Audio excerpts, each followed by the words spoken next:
Welcome back. TSA officers are getting back pay, airport lines are shorter, and the Treasury has extended the tax deadline for these workers by 1 month. But the damage from the longest DHS shutdown in U.S. history is far from over. Nearly 600 TSA workers have already reportedly quit, and my next guest says the real number could be much worse. After going unpaid for more than 90 days across 2 shutdowns, recruiting new hires will not be easy. And while ICE is helping to keep operations afloat, when does TSA get back to full strength? Joining me now is TSA union leader George Borek, straight from the front lines after a full shift at Hartsfield-Jackson Atlanta Airport today, the busiest airport in the world. George, thanks so much for being with us, and thank you for your incredible work. Tell us what the situation is like now for you and your colleagues. Well, first of all, thank you for having me on. I will say it's better. You know, certainly from last Friday to today, more officers are reporting back to work. We're able to screen passengers more effectively and efficiently.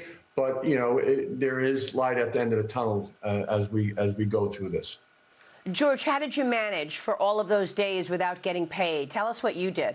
Listen, you know, I cut back on a lot of things that I do on a day-to-day basis. You know, so certainly you have to regroup and, you know, listen, you know, it was a financial hit on all of us, but, you know, at the end of the day, you have to make decisions for, you know, myself and my family. And yes, it was tough, but, you know, listen, I think we can get through this in a much better light. But, you know, certainly there's a lot of officers that don't have the same abilities that I have because, again, you know, when you look at a TSA officer coming into the workforce, I mean, Hartsfield-Jackson, you're speaking about $40,000 a year is your salary coming in as an entry-level officer. And that makes it very difficult when you're living paycheck to paycheck. So did a lot of your colleagues have to get a second job, drive an Uber, find some other way to get income? Yes, absolutely. A lot of people had to use other resources, you know, Uber Eats. I know some people were working overnight shifts at Amazon.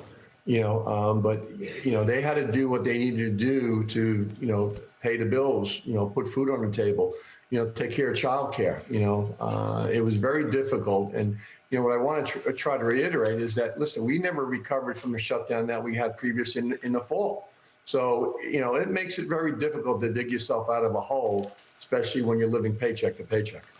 And that's the broader question here. What is the solution, George? How are we going to get out of this situation where a shutdown can happen at the drop of a hat and put you in such a bad position?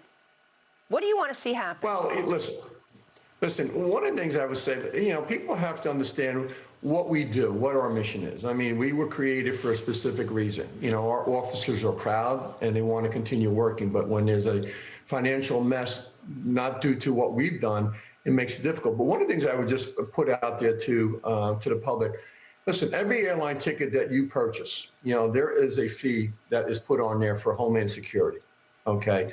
What I'd like to see is that money is put into a general fund. It doesn't come to us directly. But I would like to see that Congress redirect some of those funds, identify what it would cost to run TSA for 60 days. Put a contingency fund away. So if we're ever put in this predicament again, there's monies there to pay us. Leave it there, just leave it specifically for that person, for that purpose. But at the end of the day, listen, Congress has to recognize the hurt not only they did to us as the officers, but also the flying public. And none of us deserve what we've gone through. So there's creative ways of coming up with solutions. I just think everyone has to put their heads together and say, okay, how do we solve this going forward? Well, it's a good point to put money away for a reserve, George. Great advice. Thanks so much for being here, George. We're praying for you and your colleagues. Thank you for getting back to work. Thank you for having me.